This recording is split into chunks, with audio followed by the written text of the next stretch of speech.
Pues si os parece, ahora empezaremos, después de esta inspiración que nos han dado la Secretaria de Estado de Igualdad y la profesora Sara Berbel, ahora empezaremos con el diálogo de las propuestas del estudio, de las propuestas que se proponen en la Ley de Usos del Tiempo y otras sobre género, tiempo y otros aspectos relacionados. Así que pido a Elena Sinter, si se nos puede unir aquí en la mesa, a Nuria Pérez y a Sara Moreno, si pueden sumarse en la mesa para poder hacer este debate con unas personas que conocen muchísimo, muchísimo el tema. Mientras se van situando, voy a aprovechar para presentarlas. Elena Sintes, que está allí, es jefa de proyectos de la Fundación Jaume Bofill y autora del informe Educación a la hora y otros horarios escolares son posibles. Nuria Pérez, que nos hablará más de movilidad, es geógrafa jefa del área de movilidad del Instituto Metrópolis. Y Sara Moreno es investigadora del CUIT y de la Universidad Autónoma de Barcelona. Bienvenida a todas y nos movemos un momento.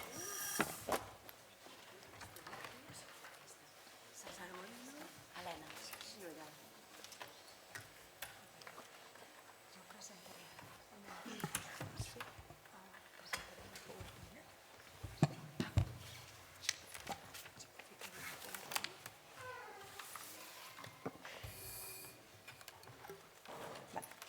Perfecto. Pues os damos un momentito mientras nos ponemos todos aquí. Bienvenidas, ¿cómo estáis? Bien, gracias. Muchísimas gracias por acompañarnos con unas personas que además también lleváis mucho tiempo trabajando con usos del tiempo y que seguramente nos vais a poder cada una desde vuestra perspectiva a dar muchos datos, ¿no? Y muchas propuestas. Esta mesa, como os anunciaba antes, os haremos una breve introducción sobre qué es esto de la Ley de Usos del Tiempo, porque como decía la Secretaria de Estado de Igualdad antes, mucha gente, ¿no? Creo que los que estáis aquí sí que sabéis lo que son políticas del tiempo, pero cuando decimos vamos a hacer una Ley de Usos del Tiempo, pues mucha gente se pregunta de qué estáis hablando. ¿Vale? Entonces, os voy a hacer una pequeña introducción al tema y a continuación estas tres personas que nos acompañan nos van a explicar qué problemas, ¿no? tenemos y cómo deberíamos abordar estos problemas que estamos planteando. En primer lugar, deciros que la Ley de Usos del Tiempo es un concepto pionero donde España puede ser pionera en esta segunda generación de políticas del tiempo que hablaba la profesora Sara Berbel. Decía, estábamos en una segunda generación de políticas del tiempo. Alrededor de los años 2000 en Francia se aprobó una ley de usos del tiempo, especialmente dando mucho poder a los municipios para que pudieran tener oficinas del tiempo en los municipios de más de 50.000 habitantes, para que las políticas del tiempo llegaran a toda la ciudadanía, ¿no? Este era el objetivo y se hizo una ley de usos del tiempo que, entre otras medidas de conciliación, llevaba la ayuda del Estado a crear oficinas del tiempo a nivel de toda Francia, y posteriormente se hizo la reducción de la jornada de las 35 horas que conocéis en Francia. Por lo tanto, primero fue la ley y después fue la reducción. Primero se cambió el marco y después se redució. Aquí, por tiempos, en España parece que primero iremos por una reducción horaria, que nos comentaba ayer el secretario de Estado de Trabajo, que es una propuesta que seguramente saldrá en los próximos meses, una reducción horaria a 37 horas y media a partir de 2025. Y en paralelo se va a empezar a trabajar esta propuesta de ley. Como decía antes, tanto Aina como Sara, estas propuestas de ley no pueden esperar. Es decir, hay propuestas políticas que ya se pueden hacer mientras se está haciendo la ley, porque la ley es necesaria, pero se tiene que acompañar con cosas que ya están funcionando. Y por eso es tan importante hoy también, al final de la jornada, ver ejemplos prácticos de lo que está pasando. La ley, nosotros desde la Time Use Initiative tuvimos el placer de poder coordinar este estudio de fundamentación para la ley de los usos del tiempo y la racionalización horaria en España, que se titula Hacia una organización del tiempo de trabajo equilibrada.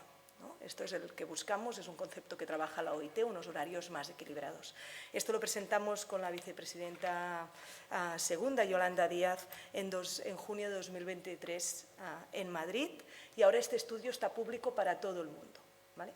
¿Esta ley qué pretende? Esta ley pretende una regulación suficiente, mínima y suficiente, no vamos a hacer una regulación de máximo, sino mínima y suficiente, pero al mismo tiempo transversal y holística, para tener una norma subjetiva que dé respuestas al malestar horario actual. Este es el objetivo de la ley. En esta ley, que aún, como sabéis, pues, se está discutiendo cómo abordarla y cómo aprobarla, recibió el premio a la innovación de políticas públicas el pasado febrero en Dubái. Se recibió el premio que las políticas del tiempo eran unas políticas del tiempo innovadoras y un aspecto fundamental para el siglo XXI. Por lo tanto, también tenemos que tener en cuenta que internacionalmente se está valorando mucho esta propuesta de ley y de políticas del tiempo que se hacen. Y como os decía, y ahora vamos a dar paso a las personas que intervienen, aquí pone España, podría poner España, Cataluña y nuestros municipios. Cada uno de los sitios que viváis tenemos un problema con el tiempo. ¿Qué quiere decir que tenemos un problema en el tiempo? Sara, no sé si puedes... ¿Vale? Tenemos un problema en el tiempo que nos afecta en salud. Han hablado mucho Sara y Aida, no me voy a centrar mucho, pero con este dato, ¿no? España se duerme menos que en el resto de Europa. Hoy tenemos aquí a Carla Estivill, es una de las personas que más sabe de sueño de todo el país, y si tenéis más dudas os lo puede decir. Pero dormir menos afecta a nuestra salud física, mental y a nuestra productividad. Y además somos las mujeres, también las que dormimos menos cuando lo vemos.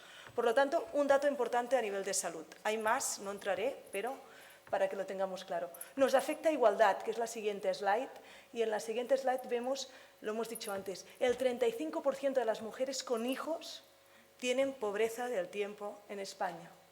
La percepción de capacidad de conciliación entre la vida laboral y los otros dos aspectos fundamentales para la vida es menor en España que en el resto de la Unión Europea. Especialmente, de nuevo, para mujeres es peor que para los hombres, pero un 20% de los hombres también consideran que no tienen suficiente capacidad de conciliación. Y un 75% de las mujeres hacen jornada parcial. Después, seguro, Sara, nos daráis más datos, ¿no? Pero es una jornada parcial en muchos casos, que el 90% de los casos dicen que es para poder compaginar con la vida. Por lo tanto, es una jornada parcial involuntaria. Y para terminar con los datos, me quedo con el del medio. Sara hablaba de esto cuando hablaba de derecho del tiempo. Las personas trabajadoras en España tienen menos capacidad de organizarse su trabajo, menos autonomía para organizar sus horarios. Por eso decimos que España, Cataluña, porque estas datos nos aplican más, pronto vamos a tener la encuesta catalana de usos del tiempo, estos datos son muy similares entre Cataluña y España y nos demuestra que tenemos un problema con el tiempo. Por todo esto, hay factores que los ha explicado Sara, que los explican, pero me gusta mucho tener en cuenta que esto al que acaba haciendo es que nuestra organización horaria, porque a veces dicen, hombre, es que es el modelo español o es el modelo mediterráneo. No nos engañemos, Portugal, y Fabio creo que lo conoce bien, y gente que habéis estado en Italia, en Grecia, mediterráneos todos, no tienen estos horarios de irnos a dormir tan tarde, de cenar tan tarde, ¿vale? Entonces, en España casi que nos levantamos a la misma hora que el resto de europeos y nos vamos a dormir más tarde porque la jornada se nos ha alargado, porque tenemos estas pausas en el medio. Esto, de nuevo, ¿qué nos demuestra? Que nos afecta a que dormemos menos y que seamos menos productivos. Pero es una anomalía española y no lo vendamos como algo positivo, porque esto afecta a nuestra salud, a nuestra productividad y a nuestra igualdad. Y es algo que tenemos que mejorar como país. Por todo esto, y me encaja mucho con lo que han hecho inicialmente la Secretaria de Estado y Sara posteriormente, decíamos, tenemos que repensar. Ya no nos sirve el marco de las 8 horas y, por lo tanto, lo que se está proponiendo en esta ley de usos del tiempo es una organización del tiempo más equilibrada que, por supuesto, tenga en cuenta los cuidados, ¿no? Que es fundamental. Y por eso se dice que con esto tendríamos el derecho al tiempo. Pues con esta introducción, ¿vale? Me quedo aquí. Hay más de 100 propuestas en la Ley de Usos del Tiempo, pero ahora creo que es hora de que las expertas que nos acompañan en este panel puedan explicar los problemas que acompañan a esto y también qué soluciones nos proponen. Así que, Elena, Nuria y Sara, os voy a hacer la siguiente pregunta, que es: ¿por qué la Ley de Usos del Tiempo y otras propuestas que se hagan desde el Ministerio de Igualdad deberían abordar la mejora de igualdad y corresponsabilidad en los usos del tiempo? Elena, si nos puedes hacer esta reflexión desde el punto de vista de familias y educación, lo agradeceríamos mucho. Muy bien, muchas gracias.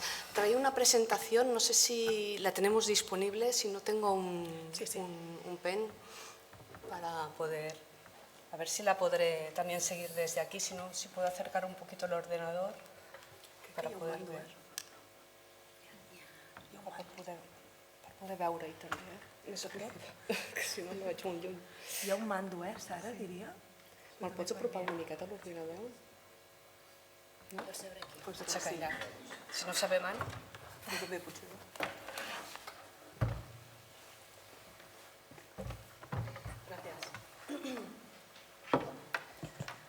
Muy bien, pues gracias por la invitación e intentaré ser breve, aunque el tema da para unas cuantas horas de debate. A ver, yo efectivamente la pregunta que se me realiza, ¿no?, es hablar desde el punto de vista del tiempo familiar y escolar, y creo que todos somos conscientes de que la sociedad, tal y como la tenemos articulada actualmente, genera un gran malestar y un gran conflicto horario y de tiempos, ¿no?, entre los cuidados, el tiempo personal, el tiempo de trabajo, el tiempo familiar y el tiempo escolar. La articulación de estos tiempos, como ya se ha venido diciendo, recae principalmente en las mujeres que su tiempo es más elástico a la adaptación, sobre todo, de tiempo de cuidados y tiempos familiares, ¿no? Algunas investigaciones, para poner algún dato que representen ese perjuicio que supone el tener la responsabilidad social del cuidado y de las circunstancias familiares, algunas investigaciones han apuntado recientemente que en España existe el child penalty, especialmente en las mujeres, ¿no? La caída en la participación laboral femenina es en torno al 9% en comparación con sus parejas varones al tener un hijo, según datos recientes, creo que son del 2020, ¿no? Efectivamente, estos ajustes, por supuesto, no son neutrales para las mujeres, ni en cuanto a las consecuencias actuales ni futuras, porque tienen consecuencias en las condiciones y el nivel de vida actuales, pero también en las posibilidades futuras, incluso a nivel de tener pensión, ¿no?, o tener una pensión adecuada, ¿no?, en su jubilación. Sabemos que la escolarización universal y el empleo femenino son dos fenómenos que han ido siempre de la mano. Es decir, a mayor escolarización, a mayor calidad de la escolarización, a mayor amplitud de la escolarización, más empleo femenino, más igualdad de género. El tiempo familiar sabemos que es fundamental para el crecimiento, el desarrollo de los niños, de las niñas, para la mejora del rendimiento académico, para el bienestar emocional de los niños y las niñas, pero desde la perspectiva del derecho al tiempo, cuando esto solo recae en las mujeres, tiene unas consecuencias muy negativas.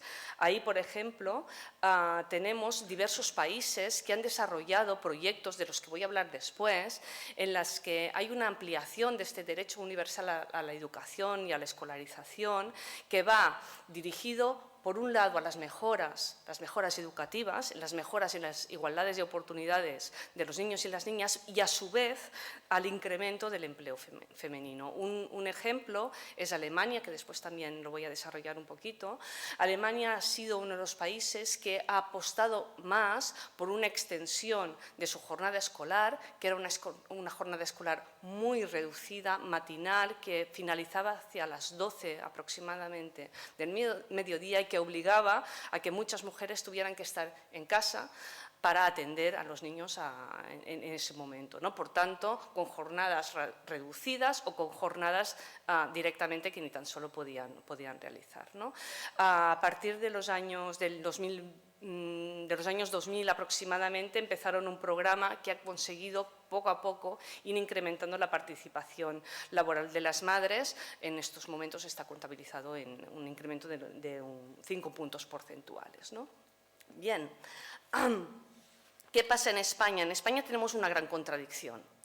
Tenemos una contradicción que es que teníamos una jornada escolar, digamos que imitaba, ¿no?, paralela a las jornadas laborales, muy larga, extensa, que ocupaba mañana y buena parte de la tarde y que desde hace unas décadas ha sido progresivamente sustituida por la jornada intensiva matinal. Esta jornada intensiva matinal está siendo muy cuestionada, sobre todo desde el ámbito de la investigación, tanto de la salud como de la educación, por sus consecuencias negativas, tanto en los alumnos como en las familias y especialmente también en las mujeres.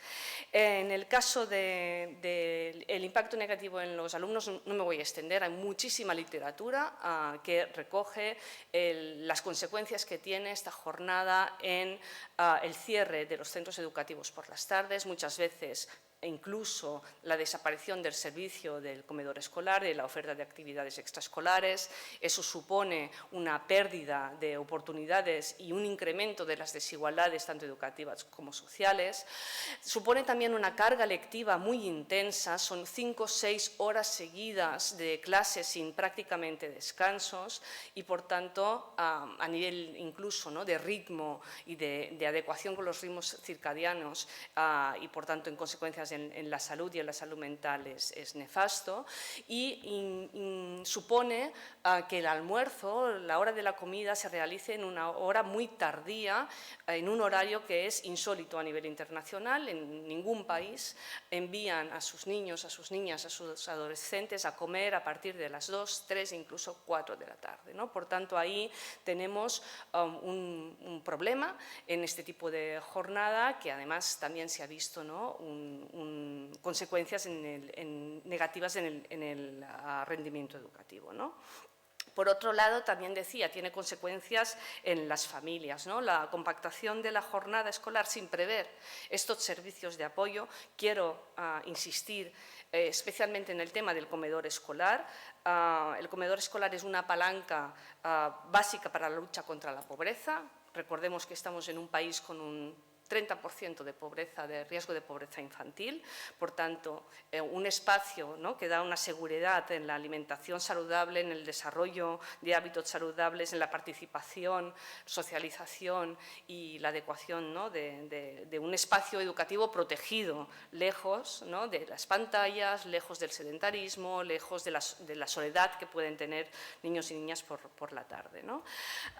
Por tanto, la garantía del comedor es una medida buena, ¿no?, favorable para la educación y el desarrollo de niños y niñas, pero también que facilita la vida familiar y especialmente de las madres, como decía. Bien, los impactos negativos se han contabilizado recientemente. Un estudio de SADEPOL decía que la compactación, la jornada continua matinal ha supuesto una pérdida anual de 8.000 millones de euros de ingresos laborales de las familias, siendo un 60%, 2/3 de esta pérdida soportada por las madres, y que las madres en jornada escolar continua matinal sin servicio de cuidado, que son 9 de cada 10 familias en España, tienen 1.850 euros brutos de ingresos anuales menos, cosa que en el caso de los padres supone una pérdida de 970 euros. Por tanto, el impacto en las mujeres es mucho superior, ¿no? Bien, decía que es una contradicción porque tenemos una cantidad de horas lectivas superior a la de otros países, especialmente en la secundaria, concentradas en una jornada matinal larguísima, con una hora muy tardía de almuerzo, y que además se le suman la cantidad de horas y horas de deberes, que somos uno de los países de la OCDE con más dedicación a tareas en casa, ¿no? A tareas de deberes escolares en casa, ¿no? Cosa que también es una gran contradicción, por la que los niños y las niñas, a pesar de tener esta jornada matinal, se ven atrapados, ¿no?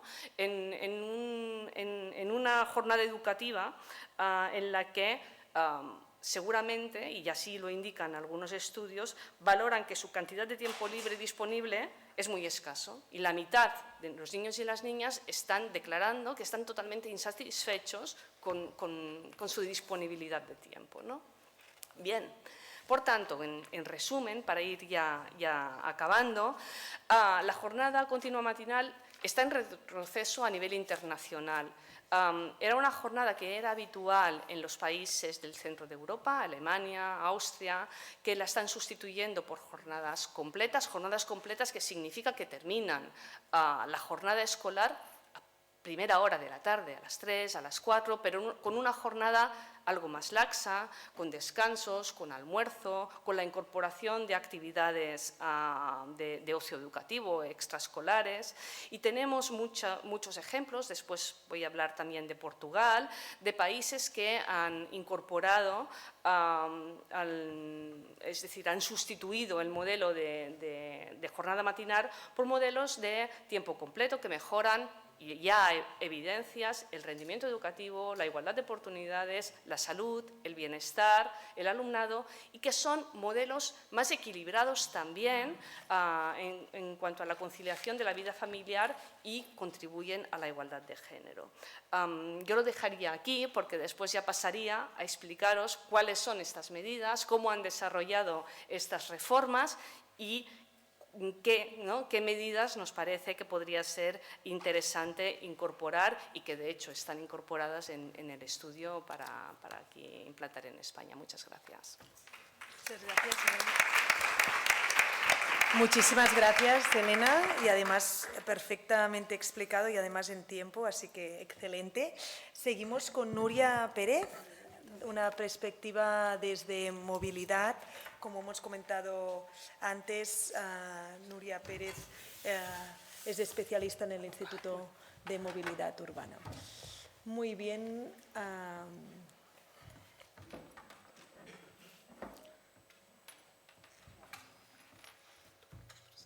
Todos estos datos que Elena os estaba presentando, la mayoría, diría que gran parte de ellos, están en la Ley Usos del Tiempo, así que si después queréis recogerlos, como es un documento público, los vais a poder ver con toda atención. Muy bien. Seguimos, Nuria.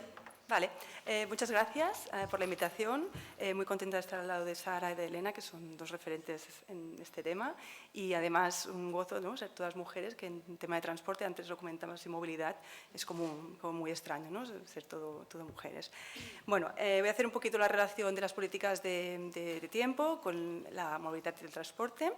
En primer lugar, ¿no?, comentar, como todas ya sabemos, que es el transporte, la movilidad, el desplazamiento, es una herramienta esencial, ¿no?, para poder desarrollar nuestras actividades fuera de casa, básicamente, ¿no? De mediana, en la provincia de Barcelona, que es donde tenemos datos donde yo trabajo, dedicamos de mediana agregada 1 hora y media en desplazamientos, con lo cual es importante, nos dedica alrededor del 6% de todo el día y, quitando el descanso, un 9%. Este tiempo que dedicamos, de hecho, puede ser variable en función de nuestras capacidades, ¿no?, o acceso al vehículo privado, porque en función del modo de transporte hay unas velocidades u otras. Por ejemplo, sabemos que las personas con discapacidad, a la hora de utilizar un transporte colectivo, pues tienen que planificarlo con más tiempo y seguramente acaban dedicando mucho más, ¿no?, porque no todos los servicios están adaptados, tienes que esperar la frecuencia que sí que lo está, entonces este tiempo que deben de invertir es superior. En el ámbito del diseño de políticas de movilidad, básicamente ahora está empezando a cambiar, se ha hecho mucho desde la óptica de la ingeniería y desde la arquitectura y mucho menos de las ciencias sociales, de la geografía, y por tanto el diseño, ¿no?, ha incorporado una visión más cercana, ¿no?, más androcéntrica, pero también que no incorpora esta perspectiva de tiempo, ni tampoco en el análisis o paliación de las externalidades negativas de la movilidad, ¿no? Como es el cambio climático, la contaminación del aire, el ruido, la siniestralidad vial, ¿no? Entonces, todo el impacto que puede tener la movilidad en la amplificación de desigualdades, ¿no?, de colectivos ya vulnerables, está menos analizado. Sí que es cierto, ¿no?, que últimamente se habla mucho más de la movilidad con perspectiva feminista y, por tanto, está creciendo bastante el interés en este campo.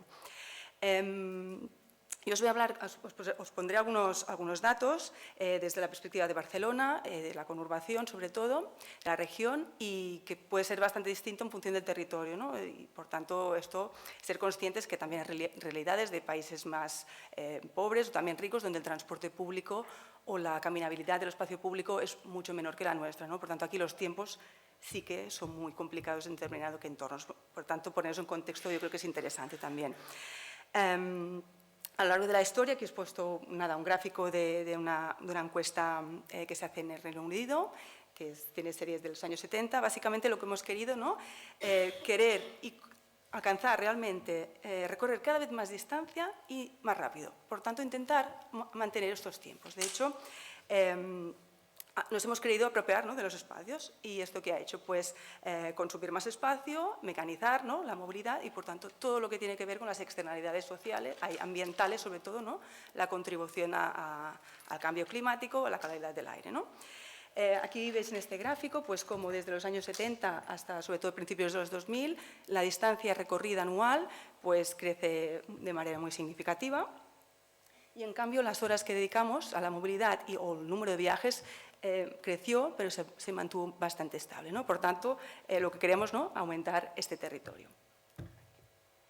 Nosotros no tenemos datos tan antiguos, esto es la región metropolitana, pero básicamente a partir de los años 70-80, ¿no?, el cambio del paradigma económico y social pues supuso esta expansión territorial, mayores ocupaciones urbanas y, por tanto, el incremento de las distancias y que en muchos casos cambió mucho la radialidad de la movilidad, mucho menos radial hacia Barcelona, por ejemplo, ¿no?, complicando la movilidad en transporte público, haciéndonos cada vez más dependientes del vehículo privado, ¿no?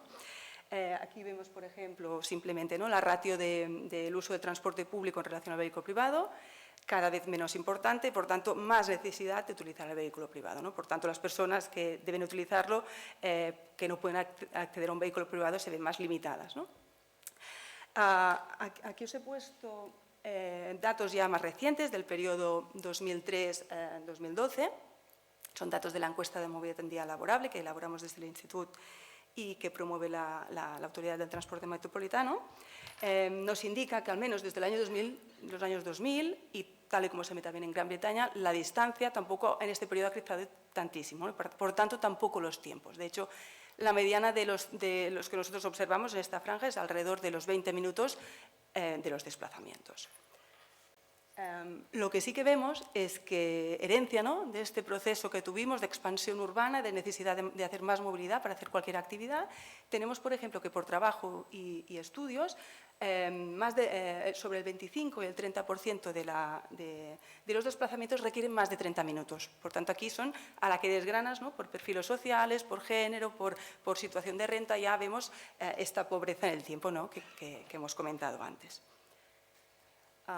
¿Qué más? Aquí os pongo datos ya de valores medianos según motivo. Vemos que el trabajo y los estudios que son motivos que reflejan mucho la metropolización, las necesidades de salir del municipio donde vivimos.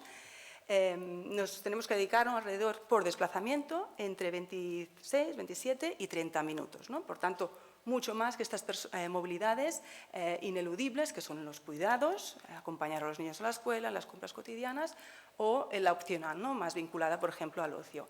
¿Qué es lo que vemos, no? La distancia media recorrida de estudios o de trabajo entre 7 y 9 kilómetros, ¿no?, cada desplazamiento. Pero la reducción del tiempo que no es proporcional, por ejemplo, de la ineludible a la opcional, en relación a las distancias menores que se recorren estas movilidades, ¿no? Por tanto, ya vemos que las velocidades de estas movilidades requieren que por un desplazamiento cotidiano tengamos que dedicar más tiempo. Esto se explica evidentemente, ¿no? Pues por el transporte público de mediana, un desplazamiento 40 minutos. Es verdad que hay corredores, ¿no? que son muy competitivos, sobre todo en las áreas más centrales, con recorridos medianos inferiores. Y por tanto, un desplazamiento en vehículo privado está alrededor de los 20 minutos, ¿no?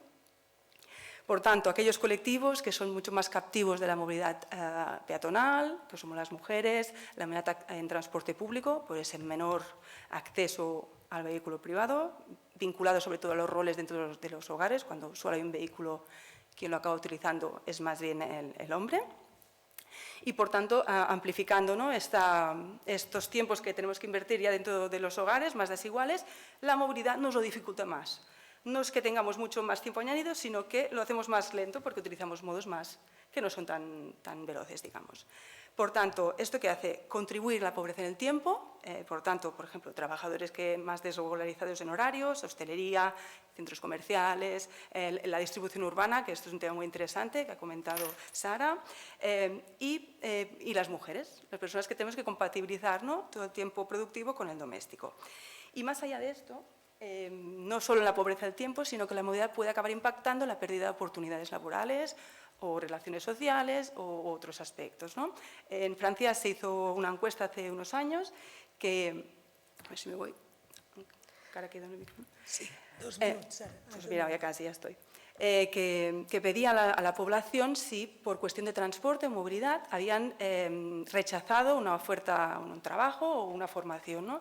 Y de hecho el 23% de la población lo declaraba. Que esto seguramente está totalmente relacionado con el tiempo necesario, es decir, pues podría ir a este trabajo en transporte público, pero por el tiempo que tengo que invertir, pues no voy, o no tengo coche simplemente, ¿no? Y seguramente en parte está relacionado con la pobreza en el tiempo.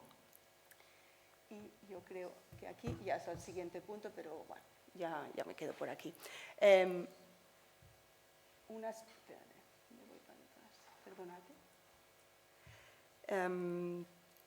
Sí, la puedo explicar esta, ¿eh? ¿Tengo tiempo? ¿Un momento? Un minuto. A ver, es esta. Aquí vemos, como síntesis de lo que comentaba, hombres y mujeres dedicamos alrededor de 1 hora y media en desplazamientos, y lo que vemos, ¿no? que la distancia media diaria recorrida por hombres y mujeres es distinta. Mujeres 17 kilómetros y hombres 23. Pero los tiempos acaban siendo los mismos. Básicamente, esta es la idea. Debajo he puesto según el nivel de ingresos del barrio en el que se vive, que es más o menos vulnerable, y pasa un poco el mismo fenómeno. El tiempo se mantiene, pero las distancias recorridas son inferiores. Por tanto, se amplifican estas pobreza del tiempo y las desigualdades sobre las que ya se parte.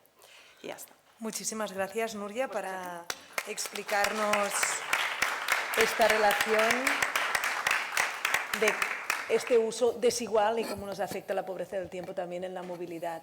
Muchísimas gracias. Seguimos con Sara Moreno, que nos va a contar también esta relación con las encuestas de los usos del tiempo y qué datos nos dan. Pues muy bien, muchísimas gracias, Marta, y también un placer compartir mesa con vosotras y anteriormente con Sara y con Aina. Nada, yo voy a intentar dar respuesta a la pregunta desde la perspectiva de la investigación, diríamos, ¿no? Como soy muy disciplinada, ¿no? La pregunta es ¿por qué debería incorporar la ley cuestiones relativas a la igualdad y qué podemos decir desde la investigación? He pensado que era interesante poder como puntualizar 4 puntos, ¿no? Acerca de qué nos puede aportar, ¿no? La perspectiva de género y las encuestas de usos del tiempo y en general los datos sobre usos del tiempo a pensar y diseñar esta ley.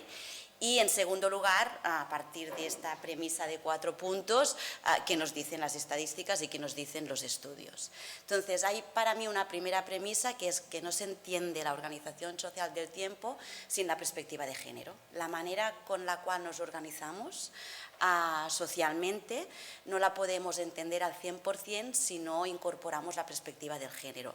Nos quedamos solo con la mitad o con una de las caras de la moneda. Si solo miramos a la organización social del tiempo sin ponernos estas gafas que nos dan la perspectiva de género y que incorporan la idea de, básicamente, para poder explicar lo que pasa en el ámbito público, en el ámbito público incorpora el ámbito laboral, el ámbito político, el ámbito social. Es imprescindible entender, saber y mirar qué pasa en el ámbito de la vida cotidiana, en el ámbito doméstico, en el ámbito que falsamente se ha construido como una vida privada, pero que es tan social como es la vida pública, diríamos. Son vasos comunicantes. Entonces, si sabemos qué pasa en el ámbito doméstico, entendemos qué pasa en el ámbito público, en el ámbito laboral y viceversa, porque las disponibilidades y accesibilidades son limitadas. No podemos estar al 100% en ambos ámbitos. Entonces, esta es una de las primeras razones que nos hace plantear la importancia de incorporar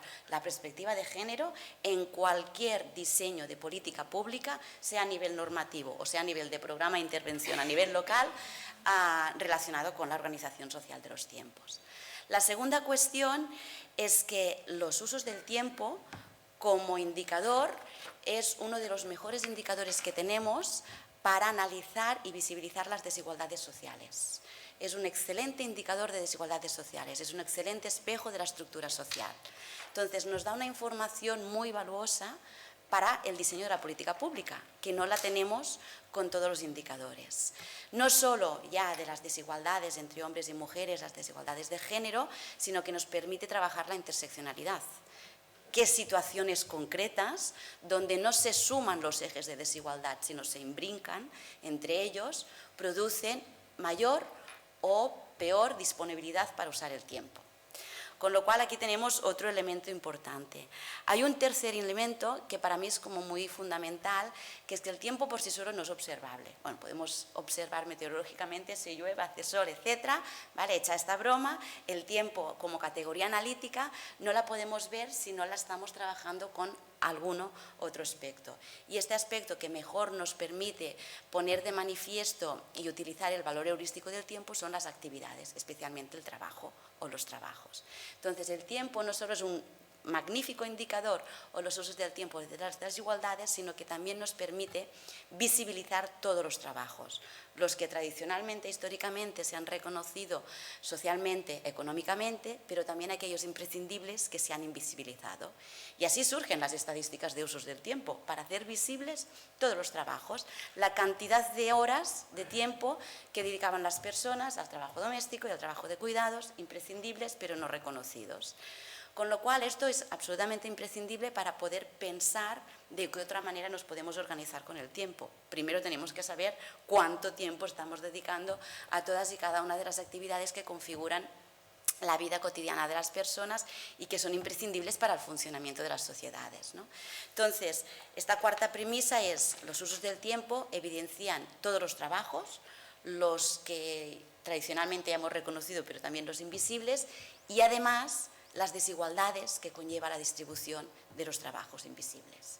Pone en evidencia toda esta organización androcéntrica que ha condicionado históricamente las disponibilidades y accesibilidades de las personas a todos los recursos, ¿no? Tener poco tiempo de libre disposición personal pues implica que hay menos presencia de mujeres, que son las que tienen menos tiempo de libre disposición personal, pues a participar en la vida política, en la vida social, en la vida comunitaria, además de la vida laboral. Y si participamos poco en la vida política, social y comunitaria, podemos decir menos lo que nos afecta y hacer menos propuestas de cómo reformular o repensar la sociedad.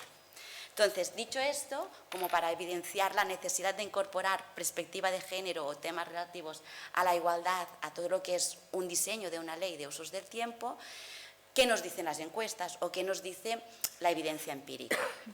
Y digo evidencia empírica porque las encuestas son absolutamente imprescindibles, pero también sabemos que para entender, analizar y explicar cómo usamos el tiempo, es tan necesario saber cuánto tiempo dedicamos a cada una de las actividades que configuran nuestra vida diaria, como el significado y el sentido que damos a aquello que estamos realizando.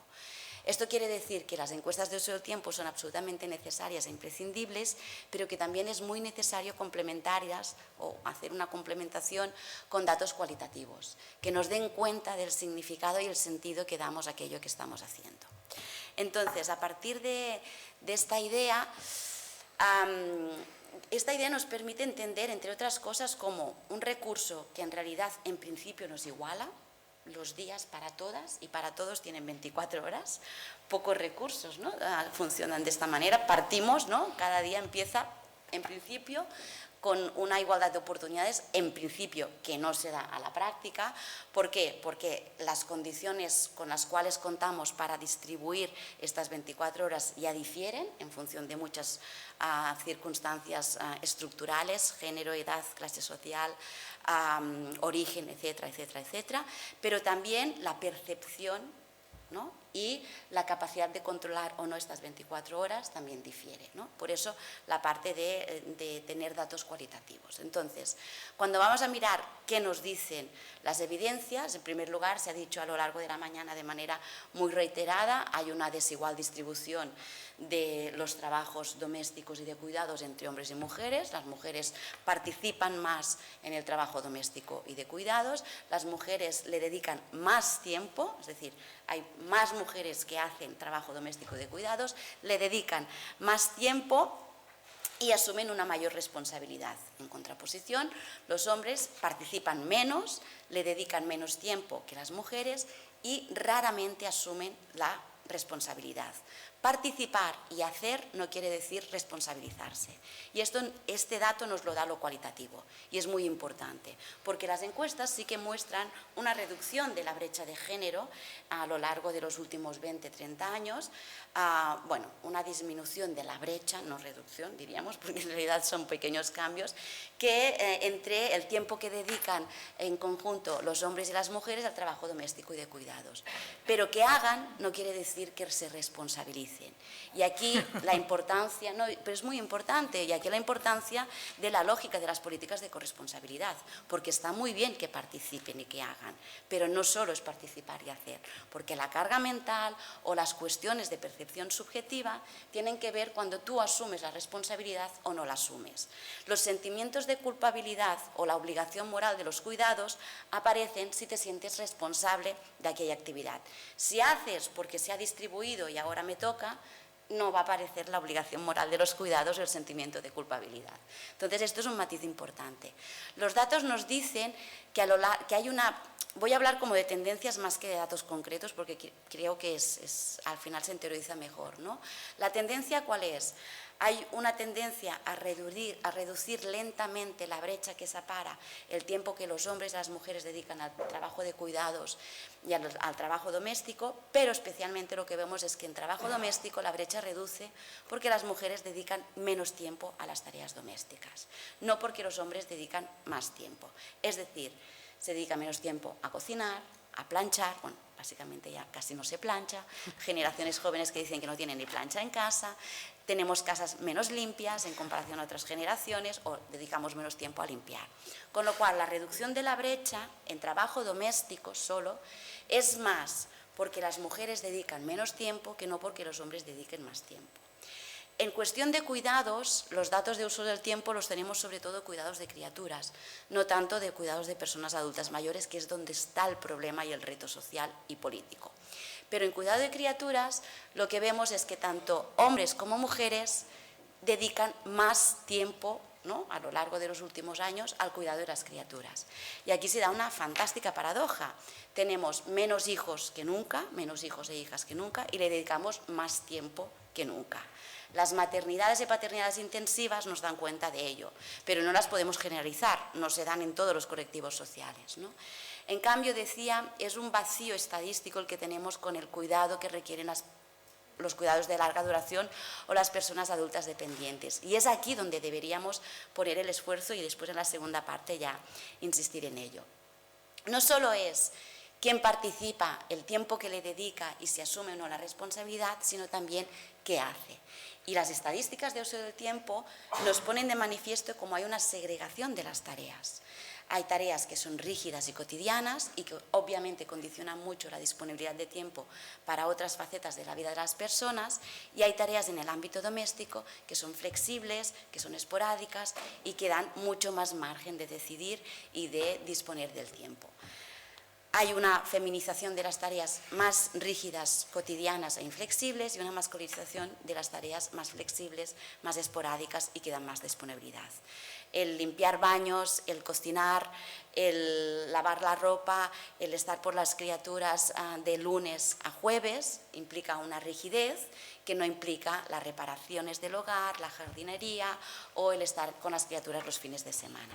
Y en medio encontramos las tareas que se dicen neutras al género, que sería ir a la compra y cocinar los fines de semana, que es donde más se están incorporando los hombres. Siempre cuando contamos con Vicent y con Joan, bueno, estas cuestiones siempre despiertan sonrisas y está bien, pero es una realidad que es así, que se reproduce en todos los hogares y que condiciona mucho las disponibilidades para usar el tiempo. La segregación es importante porque tiene estas consecuencias, pero además cuando vamos a magnitudes un poco más amplias, vemos que podemos construir algunos indicadores interesantes. Sumar, por ejemplo, la dedicación al tiempo remunerado y al tiempo no remunerado incorporando el tiempo de transporte. Es lo que se llama la carga total de trabajo. Todas las estadísticas, todos los cálculos ponen de manifiesto cómo las mujeres, especialmente las mujeres con responsabilidades de cuidados, son las que más trabajan a lo largo de la semana. Las estadísticas a nivel europeo, con la encuesta de condiciones de vida y trabajo, sitúan que las mujeres a la semana dedican más de 70 horas a todos los trabajos y los hombres que se encuentran en la misma situación, por ejemplo, hombres que trabajan a jornada completa con criaturas, no alcanzan las 60 horas a la semana. Aquí vemos una brecha importante de más de 10 horas de diferencia.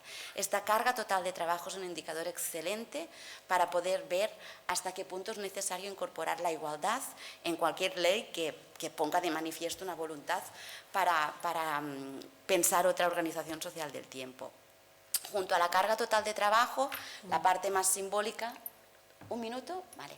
La parte más simbólica nos la da el concepto de la doble presencia, ¿no? Es decir, no hay solo una carga global mucho más amplia de 70 horas, sino que la manera de vivir esta carga es una situación constante de doble presencia, ¿no? De estar pensando y haciendo constantemente todos los frentes abiertos en todos los ámbitos de los trabajos y no una presencia única, ¿no? Como una lógica lineal, diacrónica de ahora empiezo un trabajo, lo termino, empiezo el otro. Cuando hay simultaneidad, cuando no hay tecnificación del día a día, hay mucho más malestar y hay mucho más carga mental y costes para la salud mental, emocional y física de las personas. Finalmente, tres conceptos que creo, uno ha salido mucho, los otros dos no, que creo que son absolutamente imprescindibles para terminar un poco este diagnóstico, ¿no? El primero, el de pobreza de tiempo, ha salido de manera muy reiterada a lo largo de la mañana. Yo simplemente los cálculos con los que me manejo, ¿no? que Margarita ha trabajado muchísimo, ¿no? Sitúan el umbral de la pobreza de tiempo en 170 minutos al día, ¿no? Quien se encuentra por debajo de estos 170 minutos al día libres de trabajos está en situación de pobreza de tiempo. También lo apuntaba antes Marta, las mujeres con criaturas un 35% están en situación de pobreza de tiempo, las mujeres en general un 24% en comparación a la media entre hombres y mujeres que es un 21%, ¿no? Sin duda, disponer de poco tiempo de libre disposición personal condiciona el acceso a otros recursos, como decía anteriormente, entre ellos el de la participación política y social, que es absolutamente imprescindible para que pueda haber pues, una igualdad a nivel general, pero hay otro elemento que a mí me interesa más, que es decir, yo puedo disponer del tiempo que se estipula que está por encima del umbral de pobreza, puedo disponer de 171 minutos libres de disposición personal a lo largo del día, pero este tiempo libre puede estar contaminado de cuidados. ¿Y quién tiene el tiempo más contaminado de cuidados? Pues mayoritariamente las mujeres, porque se sienten más responsables de los cuidados y porque tienen interiorizada esta responsabilidad. ¿Qué quiere decir esto? Que yo un sábado por la tarde puedo decidir ir al cine con mis amigas, a ver la película que me apetece, o ir al cine con mis hijos. Es tiempo libre. Es tiempo de ocio que yo he escogido ir al cine con mis hijos, pero es un tiempo contaminado de cuidados, porque yo soy la responsable de mis hijos. Lo mismo puede pasar en casa viendo el televisor o con muchísimas situaciones que nos encontramos. Los datos cualitativos nos dicen que las mujeres tienen un tiempo libre mucho más contaminado de cuidados que los hombres. He puesto el ejemplo de las criaturas, pero esto también se puede decir por las personas adultas dependientes. Puedo pasarme la tarde con mis amigas tomando cañas o puedo pasarme la tarde en la residencia donde está mi padre haciéndole compañía, y le estoy haciendo compañía, pero también hay una responsabilidad de cuidados allí. Y finalmente, y con esto termino, hay otro concepto que es tiene gran potencial heurístico, que es el tiempo discrecional. Este concepto, de hecho, surge, es un autor que a mí me gusta mucho, que es Robert Godin, que surge un poco en oposición, ¿no?, a la idea de la pobreza de tiempo, es decir, no es tanto el tiempo libre que nos queda, sino cuál es la autonomía temporal que tenemos, la capacidad de controlar qué hacemos con el tiempo, ¿no? ¿Por qué? Porque a veces tener poco tiempo libre es símbolo de prestigio y de que eres una persona importante, que tienes mucho trabajo y estás muy solicitada, ¿no? Entonces, el recurso del tiempo no es como el recurso del dinero. Más dinero no es mejor. A veces más tiempo es peor, porque quien quiere trabajar y no encuentra trabajo y es un parado de larga duración, no sabe qué hacer con su tiempo y tiene una pobreza de tiempo, pero no de cantidad, sino de contenido. Entonces, ¿qué nos da la variable o el concepto del tiempo discrecional? Pues cuando quitas todo el tiempo necesario para vivir, ¿no?, el tiempo de autocuidado, el tiempo mínimo necesario, ¿no?, cuando hay unos cálculos económicos que se hacen, que tienes que dedicar el trabajo remunerado y el trabajo de cuidados, ¿no?, qué tiempo te queda y, sobre todo, qué capacidad de control y autonomía tienes para decir qué hacer con este tiempo. Entonces, yo creo que es un elemento importante para tener en cuenta y que nos permite entender las múltiples situaciones y que no siempre tener más tiempo es estar mejor y tener más riqueza temporal. Muchísimas gracias a todas y especialmente Sara para esta última intervención. Todos estos datos que nos habéis dado nos han dejado, bueno, un aplauso también, que veo que...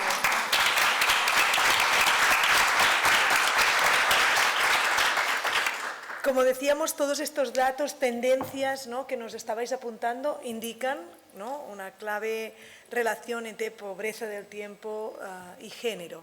Entonces, os quería preguntar, ¿qué propuestas proponéis para solucionar este problema y pasar de esta pobreza del tiempo a derecho al tiempo, ¿no?, que incorpora esta autonomía que te referías? Si os parece, empezamos con el mismo orden. Y... ¿Sí?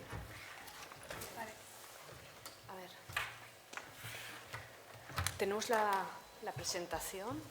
Sí, si fas escape ja et sortiran totes, jo crec. I pots triar. Pots contestar directamente, están allá. Mira, mientras nos están poniendo las presentaciones, si te parece, Sara, que has empezado, te pido que continúes y después continuará Elena. Perfecto. ¿No? Sí, vale, pues sigo con el qué podemos hacer, ¿no? Entonces voy a dar respuesta desde la lógica de la investigación, que es como me pidió Marta, diríamos. Entonces hay un elemento clarísimo, yo diría, ¿qué podemos hacer? Pues básicamente con la lógica de las políticas de igualdad transversales, ¿no?, de implementar la perspectiva de género en todo el proceso de diseño de las políticas, pues lo mismo con la perspectiva temporal. Necesitamos, ¿no?, hacer el diagnóstico de las situaciones de la perspectiva temporal, diseñar políticas desde la perspectiva temporal, implementar estas políticas desde la perspectiva temporal y evaluar el impacto temporal de las políticas y hacerlo desde la perspectiva de género también. Entonces, ¿esto con qué se traduce? Pues con la importancia, en primer lugar, de contar con datos. Y para contar con datos necesitamos estadística oficial, que sea periódica, en el tiempo, que ahora estamos ya muy ansiosas los que nos gustan mucho estas cuestiones y analizamos y trabajamos en nuestra investigación en cuestiones de usos del tiempo, porque se está elaborando el trabajo de campo de la encuesta de usos del tiempo a nivel catalán y en breve empezará a nivel español con el INE. Entonces esto nos va a dar muchísimos datos para poder hacer mucha investigación, porque estamos aún trabajando con los datos de la última oleada, que son 2009-2010, y obviamente han pasado muchísimas cosas desde entonces y necesitamos estos datos. Entonces es absolutamente imprescindible contar con estadística oficial, armonizada, que nos permita hacer comparativas y que, sobre todo, saber cuál es la periodicidad de esta estadística. ¿Por qué? Porque solo cuando tenemos estadística periódica en el tiempo podemos analizar el cambio, la continuidad, la resistencia y el retroceso. Y esto es fundamental. Porque la literatura lo que nos dice, la investigación que estamos haciendo, los que nos dedicamos a esto, es que estos cambios no son unidireccionales ni homogéneos. Hay una heterogeneidad en los cambios con relación a los usos del tiempo, que tiene mucho que ver con la situación que las personas ocupan en la estructura social, pero además esta heterogeneidad tiene ritmos distintos. Entonces, solo disponiendo de estadísticas continuas, periódicas y con una misma periodicidad podemos estudiar cuáles son estas tendencias de cambio, continuidad, retroceso, etc. Pero además, ya puestos a hacer, ¿no?, la carta a los Reyes, ampliar las encuestas de usos del tiempo, porque sabemos que hay algunos límites o vacíos que tienen. Por ejemplo, y antes me refería, la importancia de poder captar el tiempo de cuidados cuando no se realiza dentro del hogar. La metodología de los diarios tiempo lo permite, pero es difícil, entonces reformular algunas preguntas o ampliar para precisamente captar todo el volumen de tiempo que se está dedicando a los cuidados de larga duración que tienen lugar o dentro del hogar o fuera del hogar, en múltiples desplazamientos, en múltiples situaciones y que condicionan muchísimo, ¿no?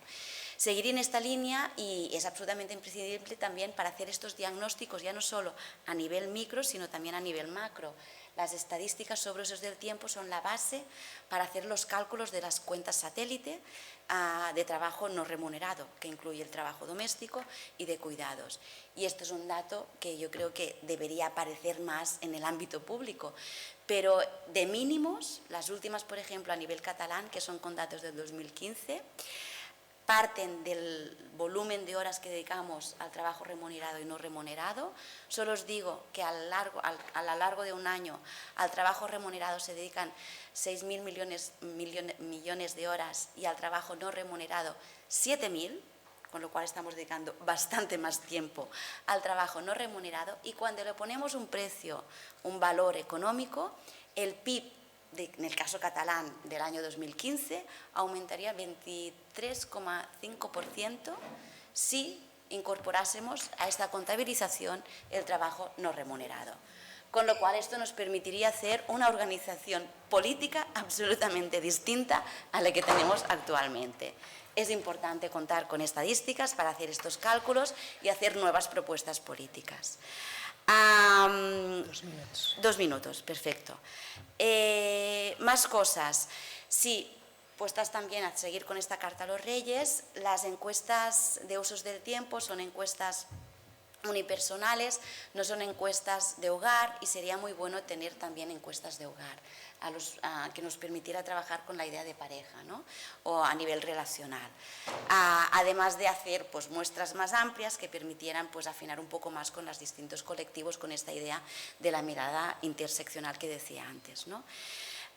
Si vamos al nivel, ¿no?, o sea, necesitamos encuestas y datos para diagnosticar, para poder hacer un buen diseño de las políticas, porque nos abren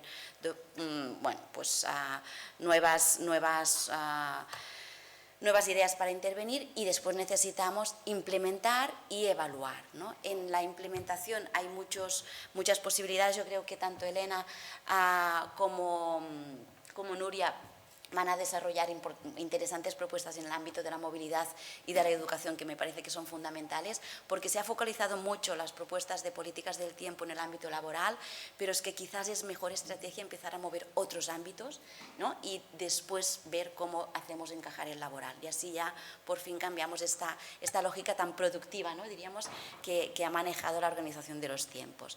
Ellas darán cuenta de algunas propuestas, yo imagino. Solo para terminar, 2 cuestiones que considero muy importantes. Evaluar el impacto de las políticas desde la perspectiva temporal. ¿Cuál es el impacto temporal, por ejemplo? Y supongo que Nuria después también lo va a explicar, ¿no? Pero el plan corresponsables con el plan de temps per cures ha supuesto un ahorro de 25 millones de horas, ¿no?, para las mujeres en un año y medio. Me parece que este dato es importante tenerlo en cuenta, ¿no?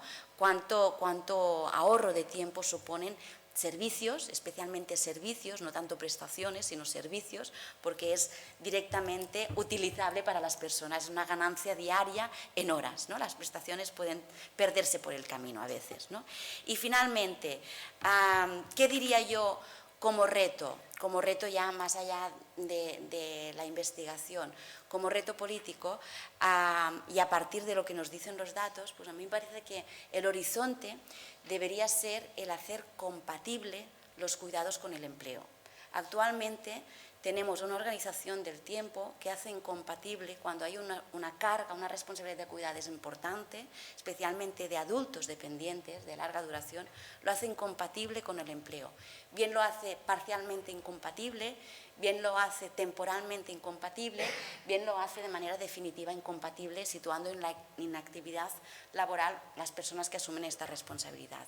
No tiene sentido, porque todas las proyecciones demográficas nos focalizan en el envejecimiento de la población como que va por largo y las necesidades irán creciendo. Entonces debemos pensar una organización de los tiempos distinta que también incorpore una organización de los cuidados distinta. Hacer compatible cuidados y empleos, normalizar los cuidados en el ámbito laboral nos permite repensar ambas cuestiones. Y esto se traduce en aplicar políticas en el paraguas del diseño de la ley de los usos del tiempo, pero después este paraguas da pie a políticas que se diseñen desde la lógica de la presencia en los dos ámbitos, productivo y reproductivo, y no desde la lógica de la ausencia, que es lo que prima actualmente. Si estás muy presente en el ámbito laboral, estás muy ausente en el ámbito doméstico y viceversa. Con esto termino lo que decía al inicio, ¿no? Para mí, pensar, diseñar política desde la lógica de las dos presencias para todos los adultos es un cambio, ¿no?, de orientación que nos permite introducir otros planteamientos a nivel de políticas de tiempo. Muchísimas gracias, Sara, por todas estas propuestas. Seguimos ahora con propuestas desde el ámbito de educación. Elena.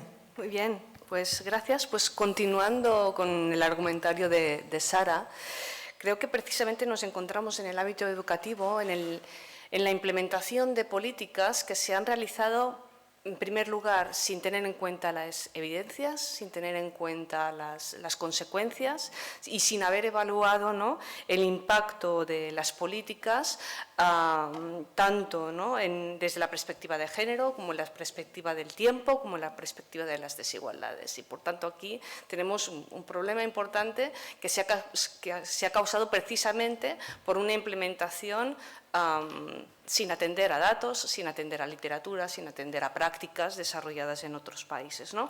Por tanto, digamos, la parte propositiva que hemos desarrollado en el estudio, ¿no?, en el proyecto, parte, ¿no?, de una serie de objetivos, ¿no?, unos objetivos o unas premisas, ¿no?, que deberían basar cualquier cambio en el ámbito de las políticas educativas y especialmente en el de las jornadas escolares, ¿no?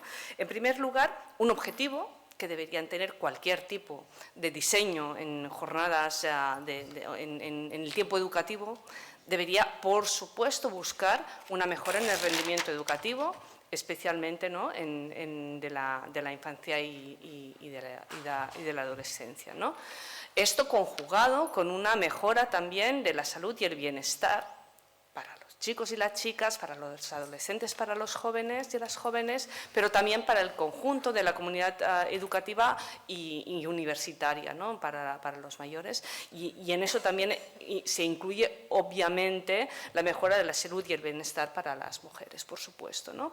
Y finalmente, un parámetro que debería ser básico es que cualquier a modificación de tiempos educativos que afecten a la infancia deben asegurar, ¿no?, un tiempo libre suficiente, tal como establece la Convención Internacional de los Derechos de la Infancia de la UNICEF, ¿no? Por tanto, equilibrar salud, rendimiento, educación, oportunidades educativas con descanso y equilibrio social, ¿no?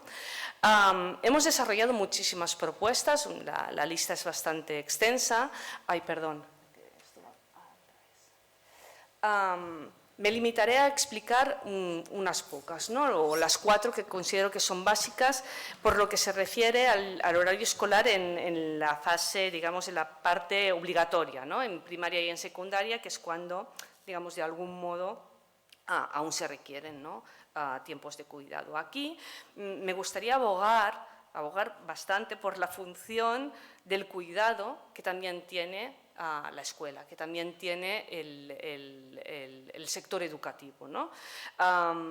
Es un tiempo, una función de cuidado que debe ser complementaria a la de la familia, no tiene que ser sustitutiva y, por supuesto, como decía, salvaguardar, ¿no?, la protección de los menores de edad especialmente y de su tiempo libre, ¿no?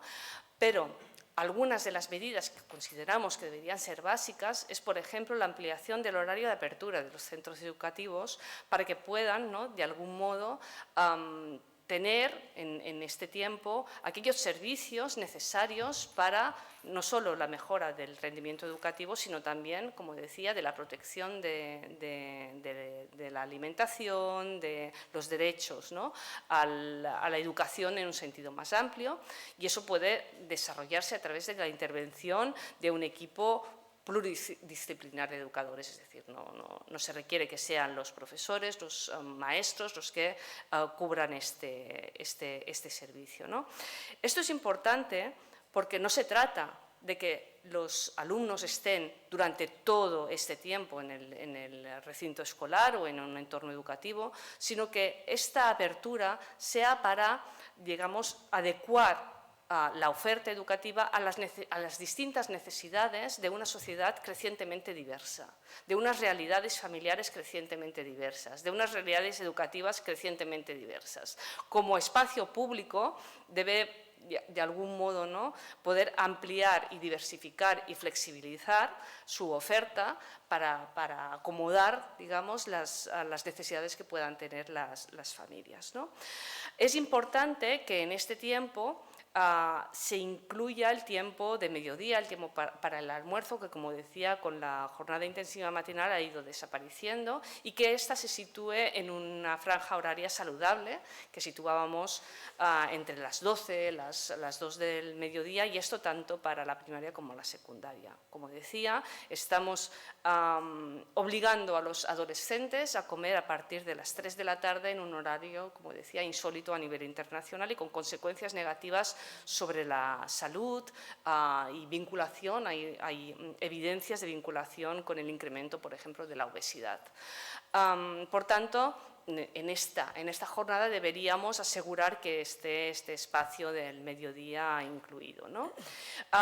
Delimitar, por supuesto, como decía, un tiempo máximo de alumno en el centro educativo. Estipulábamos como máximo 8 horas, ¿no?, de educación en la que se incluye la educación lectiva, la no lectiva y el tiempo de descanso, almuerzo, etcétera, etcétera, ¿no? Y finalmente, una medida también importante es adelantar los horarios de la actividad extraescolar. Estamos en estos momentos con niños, niñas que están realizando actividades extraescolares en horarios muy tardíos.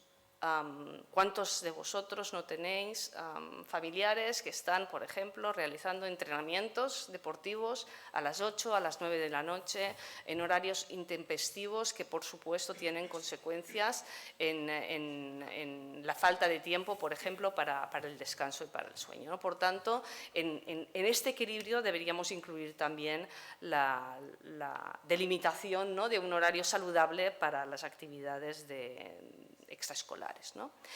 También desarrollamos algunas propuestas en etapas superiores. Un minuto, ¿vale? Sí, un minuto. En etapas superiores en las que solo voy a destacar la inclusión, ¿no?, de los descansos para garantizar las comidas también en las etapas postobligatorias. Consideramos que esto es un elemento, ¿no?, básico en cualquier jornada. Si lo es en la laboral, también lo debe ser en la educativa. Y también, ¿no?, delimitar, ¿no?, unos horarios educativos en estas franjas adecuadas a los ritmos circadianos, a todas las evidencias que tenemos de los momentos de atención y necesidad de descanso, evitando también actividades en la postobligatoria pasadas las 8 de la tarde, ¿no? Y ya para acabar, a ver, ¿dónde está esto? Aquí.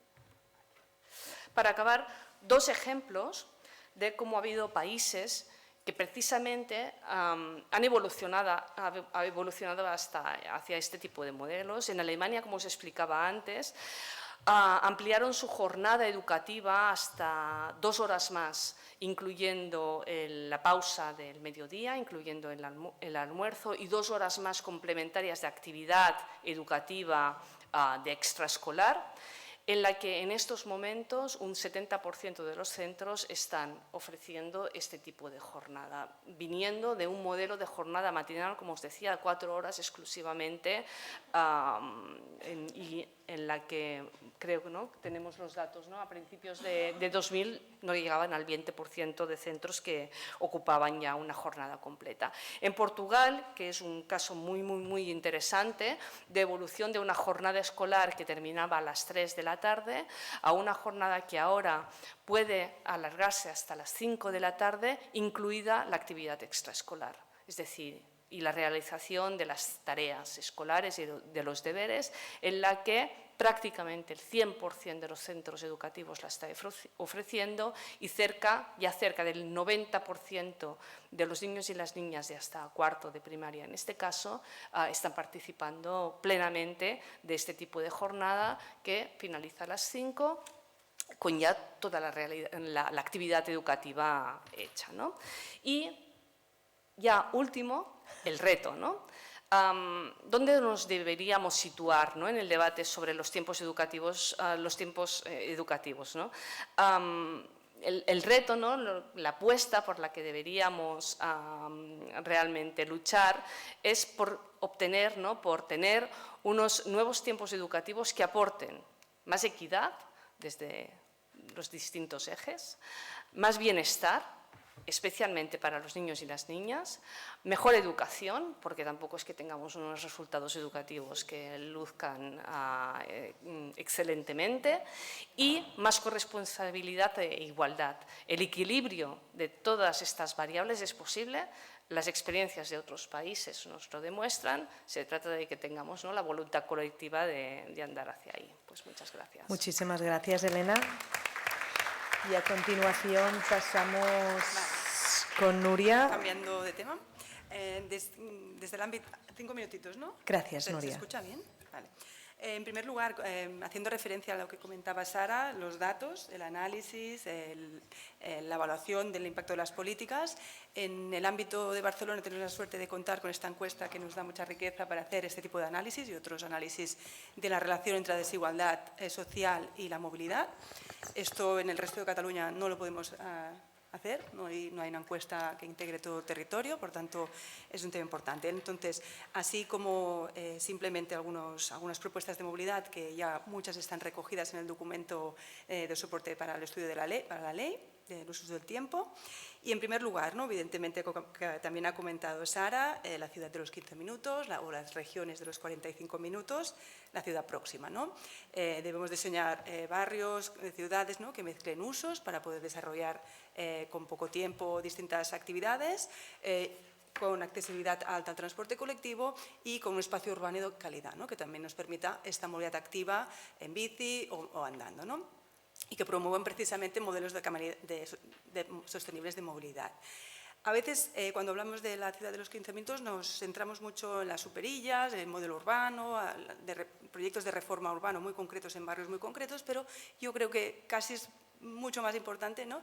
La planificación regional, la planificación territorial y el transporte. Ligar estos dos vectores, que hay poca planificación territorial, que integre la movilidad, ¿no? Por ejemplo, el plan director urbanístico de la MB integra esta perspectiva, ¿no? Con criterios de localización, donde el transporte público el índice de accesibilidad al transporte público es fundamental y, por ejemplo, ¿no? pues priorizar el transporte ferroviario, densidades futuras de crecimiento que promuevan estas movilidades, la mezcla de usos, ¿no?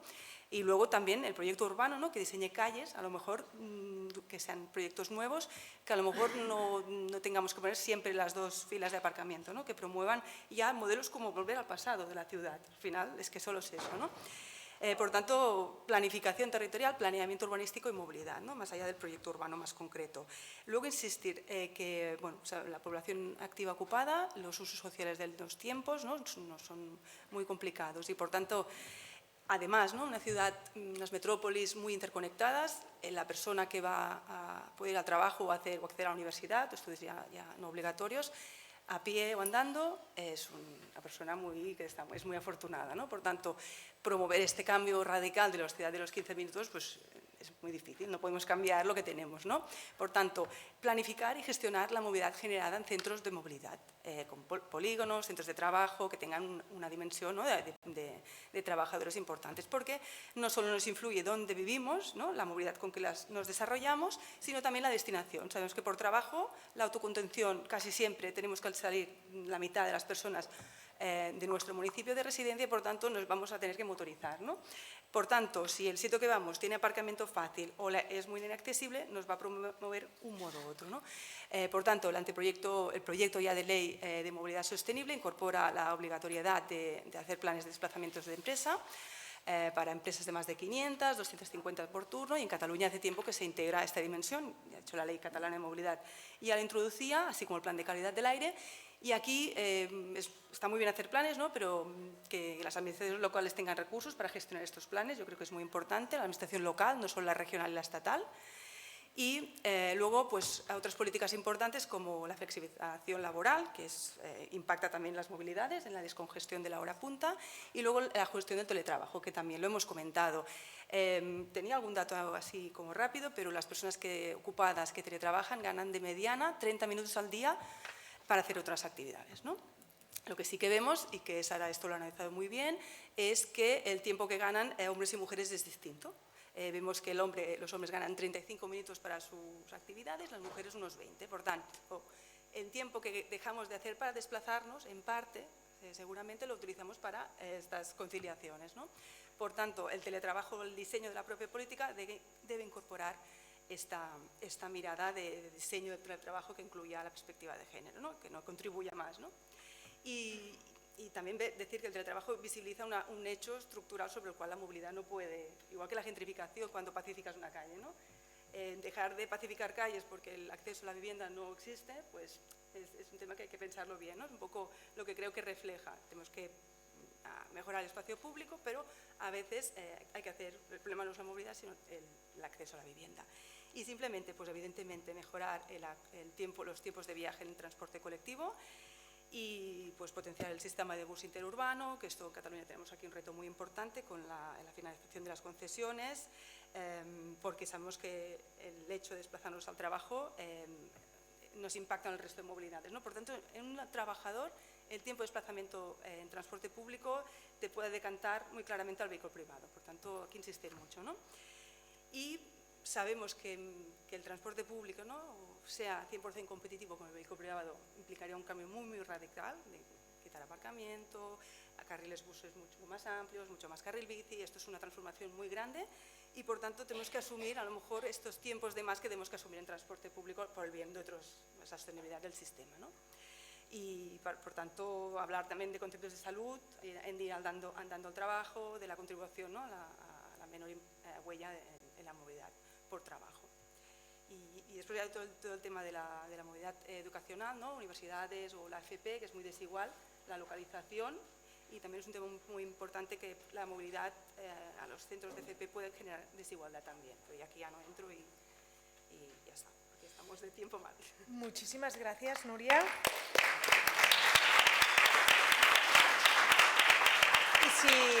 Y si os parece, porque creo que las aportaciones han sido muy interesantes tanto a nivel de propuesta como a nivel de la necesidad, ¿no? Queda claro que todas estas políticas que hemos explicado son necesarias para una mayor igualdad y corresponsabilidad en nuestro país, pero también queda claro esta transversalidad, ¿no?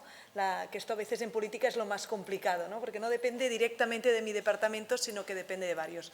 Por eso siempre defendemos que las políticas del tiempo tienen que ser transversales, la ley de usos del tiempo tiene que ser holística y el departamento que lo lidere, pues es importante que tenga esta visión transversal, como después nos explicará tanto la regidora Sensi Domínguez como la directora general.